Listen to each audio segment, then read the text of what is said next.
नमस्कार दोस्तों, आपका अपना YouTube चैनल प्रेरणा सूत्र स्टोरी में स्वागत है। आज का कहानी है अटल भक्ति की शक्ति मृत्यु को हराने वाली कथा।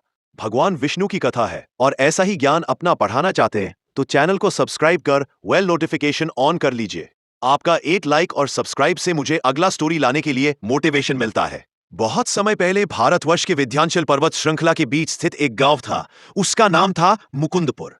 ये गांव भगवान विष्णु और माता लक्ष्मी की कृपा से हमेशा सुखी रहता था। लेकिन इसी गांव में एक परिवार था, एक गरीब बुजुर्ग दंपत्ति जिनका कोई संतान नहीं था। उनका नाम था श्रीधर और जयंती। श्रीधर रोज पहाड़ की चोटी पर स्थित श्री विष्णु मंदिर में जाकर घंटों खड़े होकर ओम नमो भगवते वासुदेवाय का जाप करते थे। वहीं दूसरी ओर गांव की एक अमीर जमींदारिन लाजवंती हर दिन भगवान को सोने चांदी के आभूषण चढ़ाती थी।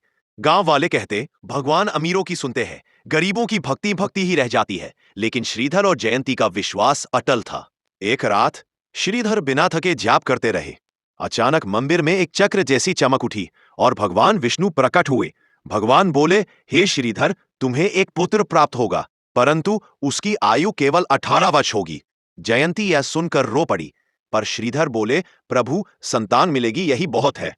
भगवान विष्णु मुस्कुराए, भाग्य बदला नहीं जा सकता, पर भक्ति से उसका मार्ग अवश्य बदल सकता है। कुछ महीनों बाद उनके घर एक सुंदर बालक जन्मा। नाम रखा गया नारायण।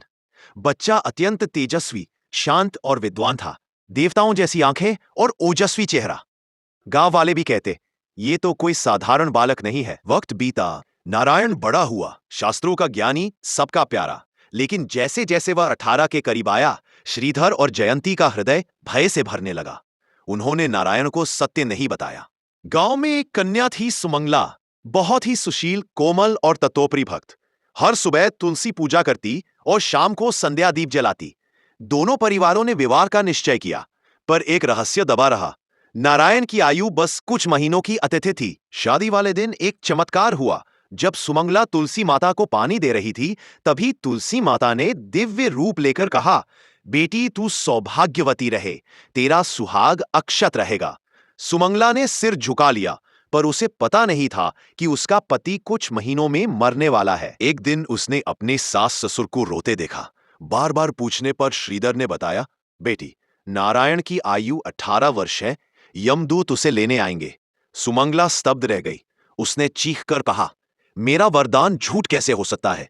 मैं अपने पति को नहीं मरने दूंगी। सुमंगला बोली, हम सूर्योदय से पहले नारायण को विष्णु मंदिर में स्थापित करेंगे, जहां यमदूत प्रवेश नहीं कर सकते। वहां हम भक्ति से मृत्यु को रोक सकते हैं।